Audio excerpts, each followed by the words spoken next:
koresponden semua dari beberapa media yang hari ini hadir. Assalamualaikum warahmatullahi wabarakatuh. Waalaikumsalam warahmatullahi wabarakatuh. Salam, Om Swastiastu, salam sejahtera untuk semuanya, salam sehat.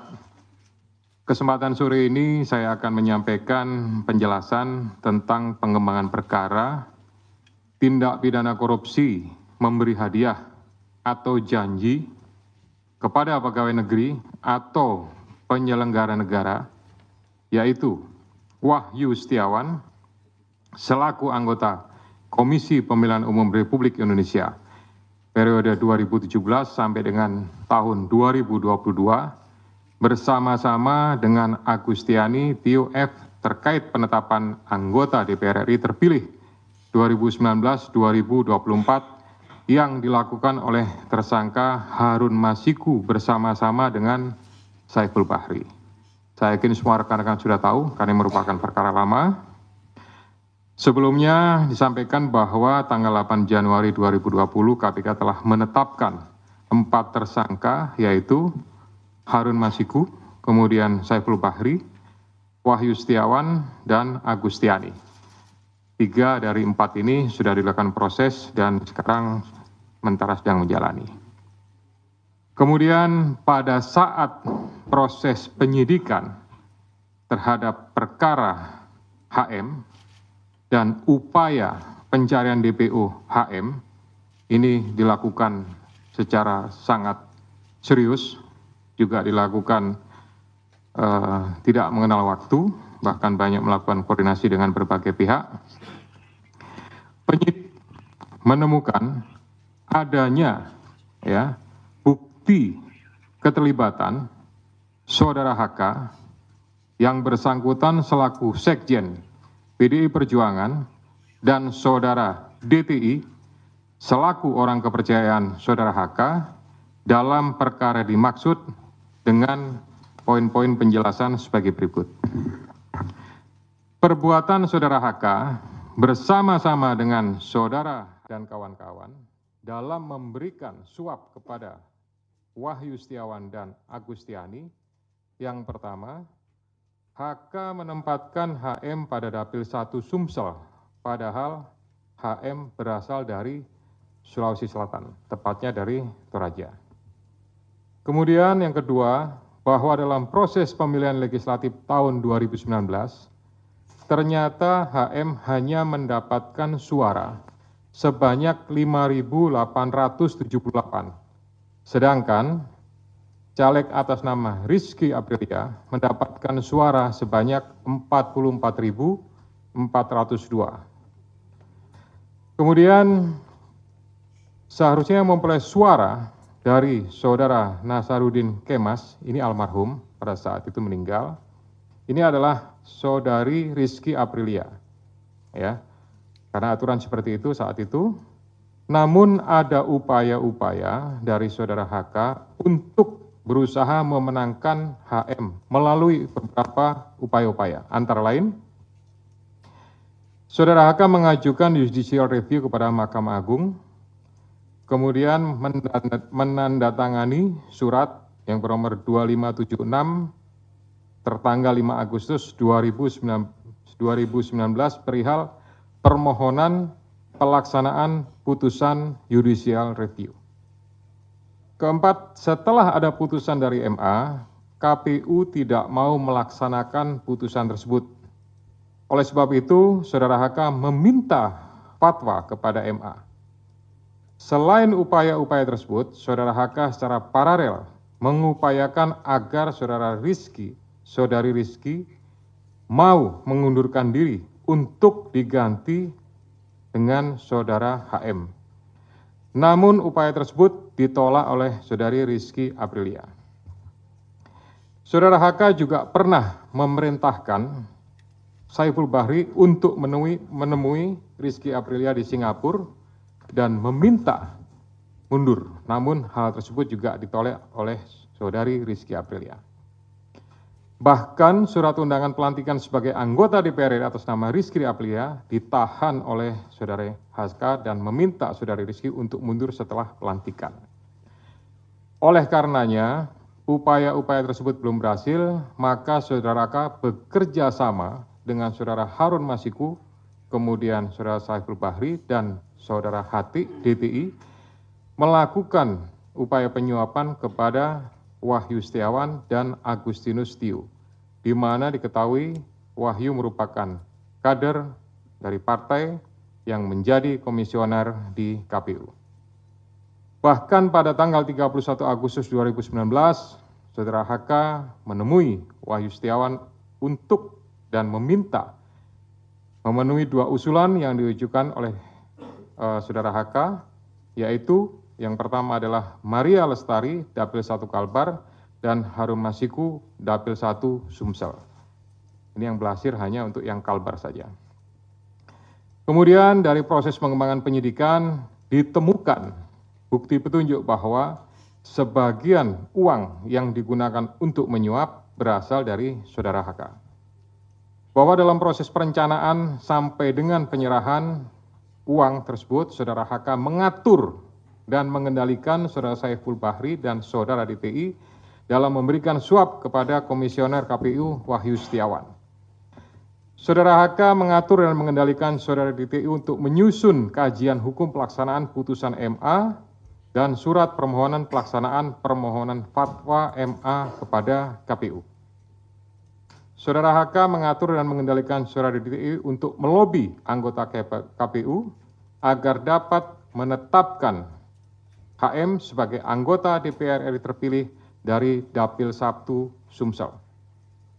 Saudara HK mengatur dan mengendalikan Saudara DTI untuk aktif mengambil dan mengantarkan uang suap untuk diserahkan kepada Komisioner KPU melalui Tio.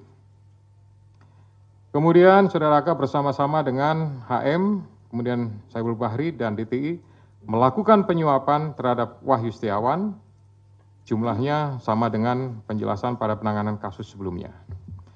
Atas perbuatan Saudara HK tersebut, KPK selanjutnya melakukan proses ekspos dan lain-lain dan akhirnya menerbitkan surat perintah penyidikan bernomor Sprindik /153 /Dik 0.00 01 12/2024 tanggal 23 Desember 2024 dengan uraian penyidikan perkara dugaan tindak pidana korupsi yang dilakukan oleh tersangka HK bersama-sama dengan Harun Masiku dan kawan-kawan berupa pemberian sesuatu hadiah atau janji kepada Wahyu Setiawan selaku anggota Komisi Pemilihan Umum Republik Indonesia periode 2017 sampai dengan 2022 bersama-sama dengan Agustiani Tio F terkait penetapan anggota DPR RI terpilih 2019-2024.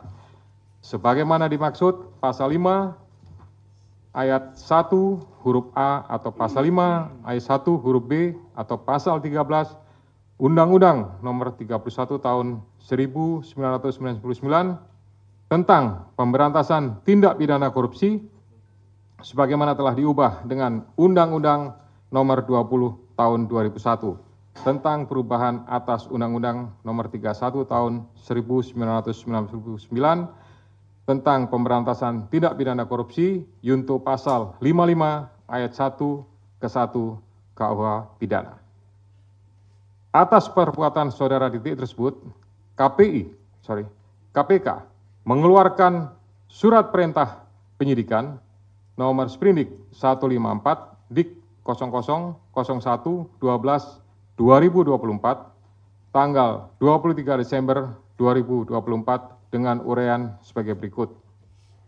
Penyidikan perkara dugaan tindak pidana korupsi yang dilakukan oleh tersangka DTI bersama-sama dengan Harun Masiku dan kawan-kawan berupa pemberian sesuatu hadiah atau janji kepada Wahyu Setiawan selaku anggota Komisi Pemilihan Umum bersama-sama dengan Agustiani Tio F terkait penetapan anggota DPR RI terpilih 2019-2024 sebagaimana dimaksud pada pasal 5 ayat 1 huruf A atau pasal 5 ayat 1 huruf B atau pasal 13 Undang-Undang Nomor 31 Tahun 99 tentang pemberantasan tindak pidana korupsi sebagaimana telah dirubah dengan Undang-Undang Nomor 20 Tahun 2001 tentang perubahan atas Undang-Undang Nomor 31 Tahun 99 tentang pemberantasan tindak pidana korupsi junto pasal 55 ayat 1 ke 1 KUH pidana.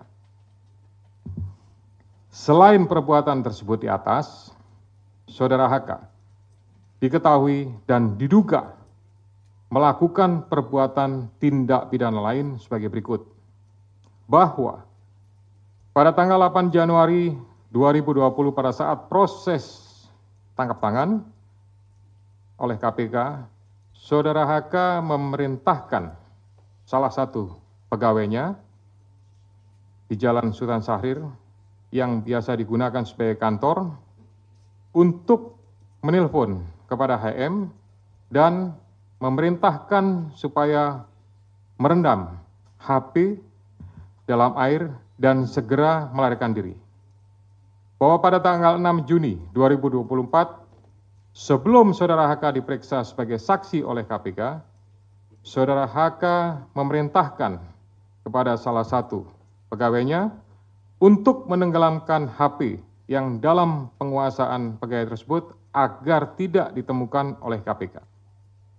Saudara HK mengumpulkan beberapa saksi terkait dengan perkara HM dan mengarahkan, memberikan doktrin, memberikan penekanan agar saksi tidak memberikan keterangan yang sebenarnya, tidak melebar, dan tidak memberikan keterangan yang memojokkan kepada yang bersangkutan. Atas perbuatan Saudara HK tersebut, KPK mengeluarkan surat perintah penyidikan nomor Sprindik 152 Dik 0001 12 2024 tanggal 23 Desember 2024 dengan uraian penyidikan perkara dugaan tindak pidana korupsi yang dilakukan oleh tersangka HK dan kawan-kawan, yaitu dengan sengaja mencegah, merintangi, atau menggagalkan secara langsung atau tidak langsung penyidikan perkara dugaan tindak pidana korupsi terkait penetapan anggota DPR RI terpilih 2019-2024 yang dilakukan oleh tersangka HM bersama-sama dengan Saiful Bahri berupa pemberian sesuatu hadiah atau janji kepada pegawai negeri atau penyelenggara negara, yaitu Wahyu Setiawan selaku anggota Komisi Pemilihan Umum Republik Indonesia periode 2017-2022 bersama-sama dengan Agustiani Tio F sebagaimana dimaksud dalam pasal 21 Undang-Undang Nomor 31 Tahun 99 tentang pemberantasan tindak pidana korupsi sebagaimana telah diubah dengan Undang-Undang Nomor 20 Tahun 2001 tentang perubahan atas Undang-Undang Nomor 31 Tahun 1999 tentang pemberantasan tindak pidana korupsi junto pasal 55 ayat 1 ke 1 KUH pidana. Demikian rekan-rekan media semua yang dapat kami jelaskan pada sore hari ini. Saya didampingi dengan Direktur Penyidikan Pak Asep. Ya, selanjutnya saya kembalikan kepada Pak Jubir, Pak Tesa untuk pengaturan diskusi pada pelaksanaan konferensi pers sore ini. Terima kasih. Assalamualaikum warahmatullahi wabarakatuh. Waalaikumsalam warahmatullahi wabarakatuh. Baik, terima kasih banyak untuk Pak Ketua. Selanjutnya kita persilahkan sesi pertama terlebih dahulu 3 penanya untuk perkara yang baru saja dipaparkan, ya, nggak keluar dari perkara yang baru saja dipaparkan. Silakan, Mas Chandra dulu. Ya, saya Chandra dari medcom.id, Media Indonesia dan metrotvnews.com. Mau nanya, kenapa baru sekarang Hasto ditetapkan sebagai tersangka? Padahal kalau dari penjelasan Pak Setio tadi jelas banget keterlibatan dia sudah diketahui dari pas OTT. Kenapa baru setelah 5 tahun dia ditetapkan sebagai tersangka? Terus sebelumnya Pak, kalau menurut kami ini adalah intimidasi dari Ketua Umum PDIP Megawati Soekarno Putri yang bilang kalau Hasto ditahan atau ditangkap oleh KPK dia akan datang ke sini. Bagaimana KPK menanggapi itu dan apakah KPK melihat itu bagian dari intimidasi dari Ketua Umum PDIP tersebut?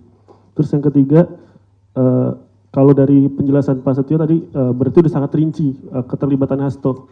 Nah, seharusnya kasus ini udah lama, kapan Hasto bakal ditahan? Karena terlihat sangat rinci gitu perkaranya. Oke, belakangnya. Terima kasih, selamat sore Pak. Saya Yeyen dari forumkeadilan.com. Paling menambahkan pertanyaan dari Bang Chandra tadi, soal penetapan Hasto sebagai tersangka ini, apa ada kaitannya dengan politisasi gitu Pak? Karena jubir PDIP itu pernah mengeluarkan statement yang katanya berkaitan dengan Kongres PDIP tahun 2025. Ada pihak-pihak yang berusaha mengganggu jalannya kongres tersebut. Apakah ada sangkutan politisasinya, Pak? Terima kasih. Satu lagi. Siapa? Hah? Tadi Mbak siapa? Mohon maaf. Yeye. Yeyen apa Yuyun? Yeyen dari Forum Keadilan.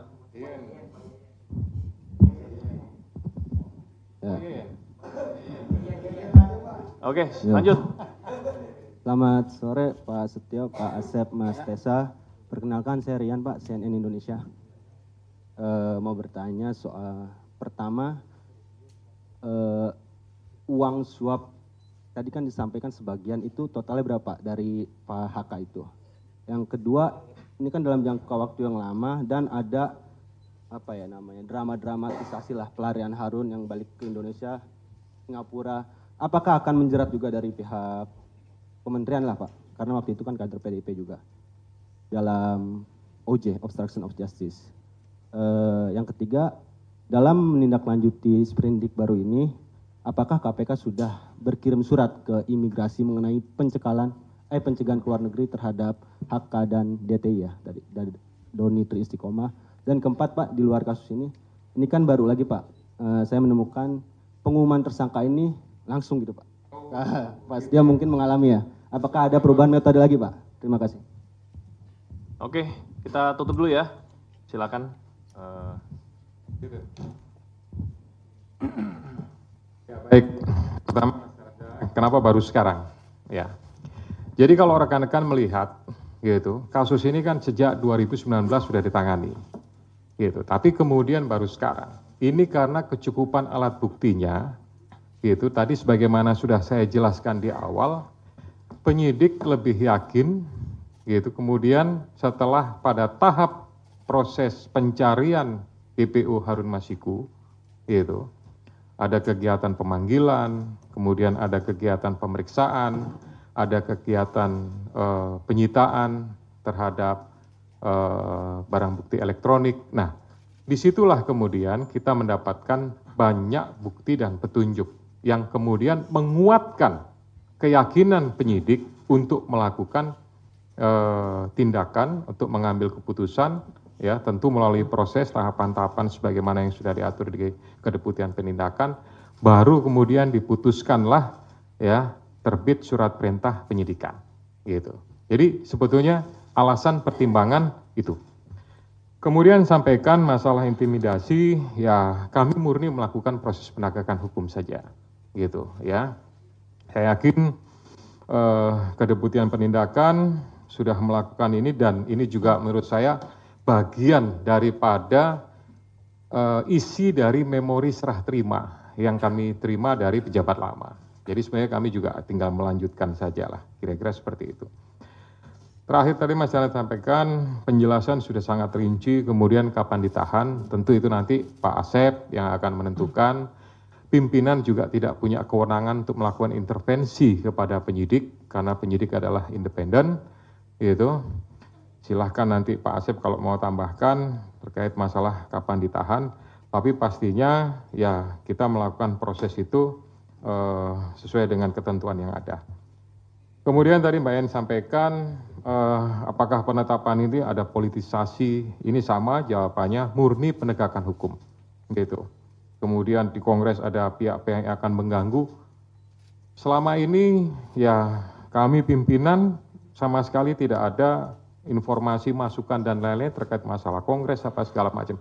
Kami hanya mendengarkan proses ekspos dan jalannya ekspos. Alhamdulillah, puji syukur kepada Tuhan dihadiri oleh semua pimpinan lengkap, termasuk dari kedeputian yang lain. Ya, jadi posisinya artinya kedeputian di penindakan, tapi dari direktoratnya lengkap, gitu. Ya, sehingga menurut saya keputusannya diambil secara bulat dan itulah yang menjadi sprindik tersebut.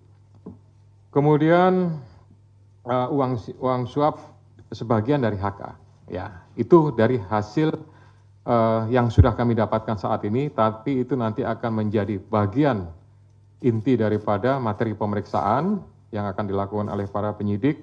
Kita akan lakukan, saya mengingatkan kepada para penyidik untuk melakukan proses penyidikan secara profesional. Kemudian Kan dijerat di kementerian karena yang akan dijerat ya itu saya kira nanti Pak Asep lah akan secara teknis. Kemudian tadi yang terakhir ini konvensi pers ini dilakukan, biasa kan dulu zaman saya masih di sini itu kan dilakukan pada saat bersamaan dengan penahanan. Kira-kira seperti itu ya. Nah, berdasarkan kebijakan pimpinan sekarang dalam rangka akuntabilitas dan mempertanggungjawabkan kepada seluruh masyarakat gitu ya, segera sesaat setelah sprindik itu dibuat gitu, kita tidak akan menunggu sampai dengan masa diumumkannya penahanan, itu nanti akan diumumkan, disampaikan supaya juga para pihak yang terlibat sudah tahu statusnya seperti apa, karena ini sebagai bagian daripada pertanggungjawaban penyidik, pertanggungjawaban secara institusi kelembagaan KPK untuk bisa menyampaikan kepada masyarakat tentang kegiatan yang sudah dilakukan. Kami tidak ingin ini menjadi sesuatu yang ya istilahnya ada informasi yang, mohon maaf kalau saya menyampaikan istilahnya agak liar gitu ya, ini bertanya apa segala macam, lebih baik nanti sesaat setelah, nah sesaat setelah itu kan bisa 1 hari, 2 hari atau mungkin 1 minggu, itu nanti tentu dari Kedeputian Penindakan yang akan menyarankan kepada juru bicara untuk pengaturan kapan dilaksanakannya. Tapi prinsipnya itu bagian daripada akuntabilitas KPK kepada masyarakat. Demikian ya. Ya, silakan mungkin Pak Asep menambahkan beberapa hal tadi dari 3 teman-teman yang bertanya.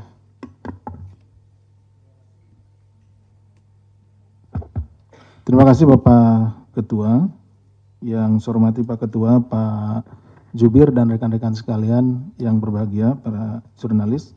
Izin menambahkan apa yang telah disampaikan oleh Pak Ketua tadi, yang terkait dengan kapan Saudara HK akan ditahan. Jadi rekan-rekan sekalian, bahwa sprindik yang kami terbitkan pada tanggal 23 kemarin itu merupakan pengembangan penyidikan dari perkaranya Harun Masiku. Jadi saksi-saksi yang saat ini atau keterangan-keterangan yang ada, yang kami himpun, yang tadi Mas Chandra bilang ini sudah lengkap dan lain-lain, itu keterangan-keterangan di mana para saksi itu dipanggil di sprindiknya Harun Masiku. Ya, sehingga nanti untuk sprindik yang baru ini kita tentunya akan memanggil kembali mereka dengan dasar sprindik yang baru ini. Sehingga diperlukan waktu untuk melakukan pemanggilan dan meminta keterangan kepada para saksi, dan juga kami akan melakukan penyitaan di mana juga itu yang barang bukti itu juga terkait di perkaranya HM, sehingga diperlukan waktu. Ditunggu saja nanti ya Mas Chandra untuk penahanannya, pasti kita akan kabari seperti itu. Kemudian terkait juga dengan masalah tadi, apakah dari kementerian dan lain-lain akan dilakukan. Pokoknya seperti yang biasa kita lakukan di dalam penyidikan, kalau ditemukan tindak pidana baru yang dilakukan oleh siapapun itu, ya, maka orang itu harus mempertanggungjawabkannya. Tentunya kita akan melalui proses yang ada di sini, mulai dari jenjang direktorat, dilakukan ekspos, kemudian ke kedeputian dan juga ke pimpinan, seperti halnya untuk penetapan tersangka Saudara HK pada hari ini. Jadi melalui jenjang yang ada, artinya ketika ditemukan. Jadi tidak hanya di kementerian, dimanapun jika diketemukan tindak pidana korupsi atau yang berkaitan dengan tindak pidana ini akan kita proses. Kemudian terkait dengan cekal tadi mungkin yang ini Mas Chandra, jadi seperti yang diketahui pada SOP yang kita miliki atau POB yang kita miliki ketika ini naik juga diikuti dengan pencekalan, ya, pencekalan terhadap yang bersangkutan, kemudian juga terhadap orang-orang yang memang berkaitan dan kita duga bahwa dia memiliki informasi dan akan menyulitkan apabila dia berada atau keluar negeri seperti itu. Jadi pencekalan serta-merta kita lakukan. Pencekalan itu seperti biasanya 6 bulan, ya, nanti kan bisa diperpanjang seperti itu. Tidak hanya orang tertentu ya, memang itu semuanya seperti itu gitu, Mas Chandra. Mungkin itu yang bisa kami sampaikan, menambahkan dari Pak Ketua. Terima kasih. Assalamualaikum warahmatullahi wabarakatuh. Baik, stop. Ada aturan mainnya. Sesi kedua. Oke, tadi dinunjukin atas Mas siapa? Bayu ya? Bayu. Ya. Selamat sore Pak Setio, Pak Asep, dan Mas. Mohon izin saya Bayu, ingin menanyakan ini terkait dengan kasus yang sekarang. Ini kan Hasto Kristianto ini, dia juga berkontribusi dalam proses penyuapan tersebut. Pertanyaannya adalah, kenapa Hasto ngotot mengajukan Harun Masiku menjadi anggota DPR? Apakah sejauh ini KPK sudah menemukan motif dibalik kenapa PDIP sengaja ngotot untuk mengajukan Harun Masiku menjadi anggota DPR? Mengingat background Harun Masiku ini adalah seorang advokat, apakah jangan-jangan Harun Masiku memegang sejumlah kunci kasus-kasus lain yang juga melibatkan elit PDIP? Terus untungnya apa buat PDIP ketika Harun Masiku menjadi anggota DPR? Terus yang terakhir terkait dengan pemeriksaan selanjutnya, apakah KPK akan memanggil para pihak terkait hingga sekelas elit, termasuk Ketua Umum PDIP terkait kasus ini? Terima kasih. Oke, dari mana? Itu tuh. Yang pakai topi.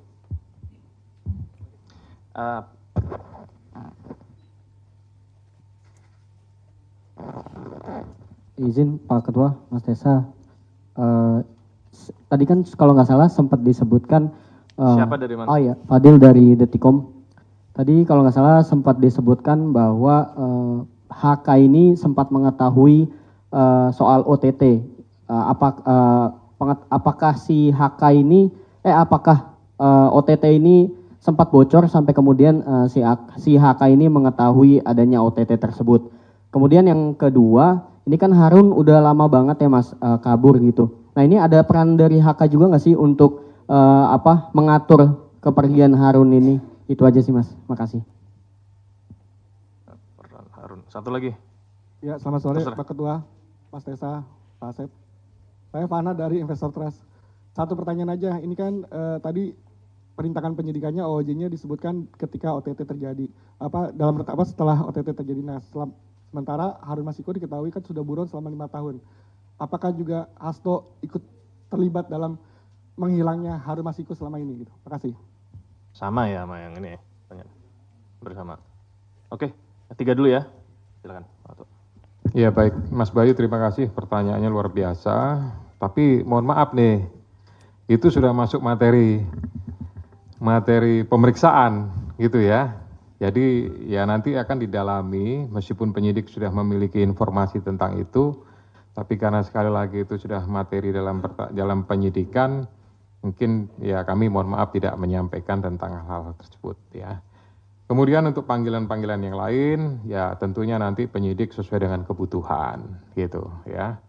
Tidak memaksakan, tapi juga tidak menghantarkan, pastinya mana yang dibutuhkan, itulah yang akan dilakukan pemeriksaan-pemeriksaan. Kemudian tadi masalah UTT apa segala macam, karena prosesnya harus flashback lagi kepada kegiatan di 2019 ya. Nanti semuanya akan kita coba telusuri kembali gitu, hal-hal apa yang berkaitan, apakah ada informasi, ataukah ini mungkin dugaan-dugaan, atau mungkin mereka hanya dapat selentingan saja. Nah ini kan mungkin dari pihak sana menyampaikan seperti itu, tapi ya nanti mungkin yang bersangkutan sendiri seperti apa, kira-kira begitu ya. Kemudian sama tadi pertanyaannya, gitu nanti mungkin Pak Dir lah, silakan untuk memberikan secara teknis jawabannya.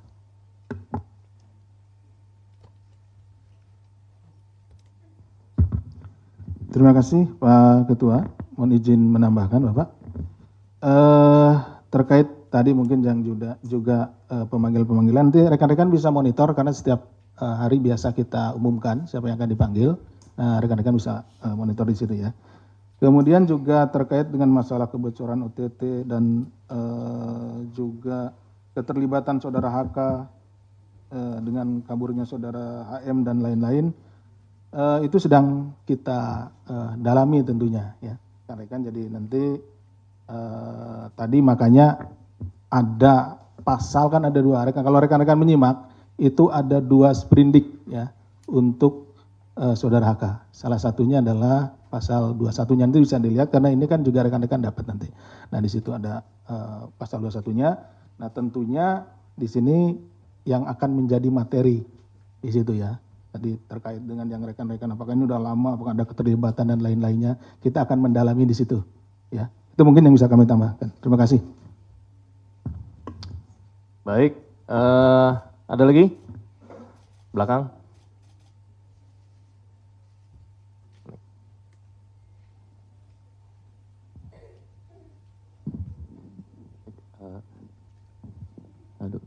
Selamat sore Mas Desa, Pak Ketua, Pak Sasep. Saya Ade dari Tempo.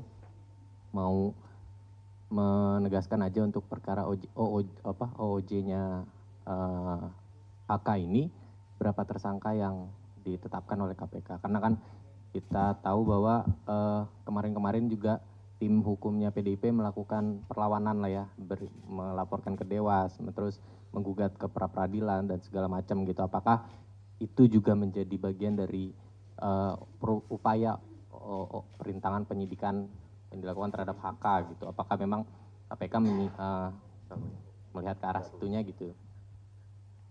Mungkin itu aja pertanyaannya. Terima kasih. Lagi? Cukup ya? Akhir ya? Oke. Gitu ya. Mas siapa dari Tempo? Mas Ade. Ya. Jadi prinsipnya kami berharap bahwa para pihak yang terlibat secara langsung maupun tidak langsung bisa bekerja sama. Kemudian yang lebih penting adalah patuh hukum, ya, tidak memberikan opini-opini yang bersifat kontraproduktif, gitu ya, tidak memberikan sebuah hal-hal yang ya penilaian-penilaian yang tidak berhubungan dengan pokok perkara.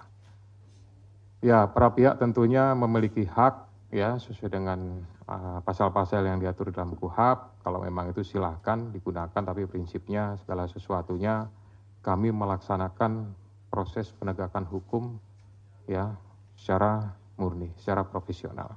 Kira-kira seperti itu ya. Ya Pak Asep mau tambahan? Silakan. Mohon izin menambahkan Pak Ketua, Mas Ade, jadi di pasal obstruction of justice (OJ) yang dimaksudkan Ya, itu berapa tersangka tadi? siap disampaikan. Jadi pertama tentu kita akan fokus dulu kepada apa yang perbuatan-perbuatannya yang ada dulu. Nanti perkembangannya pasti akan kita sampaikan ya Mas Ade. Jadi seperti apa? Nah yang sekarang sedang kita susun memang betul-betul karena ini tidak boleh juga kita sembarangan, kita harus benar-benar profesional dalam melakukan ini. Jadi setiap perbuatannya akan kita uji apakah itu memang berkaitan langsung dengan terhalangnya proses penyidikan yang kita lakukan terhadap saudara HM gitu ya. Jadi nanti ditunggu saja ya. Oke, Mas Ade. Baik, rekan-rekan sekalian, terima kasih banyak atas kehadirannya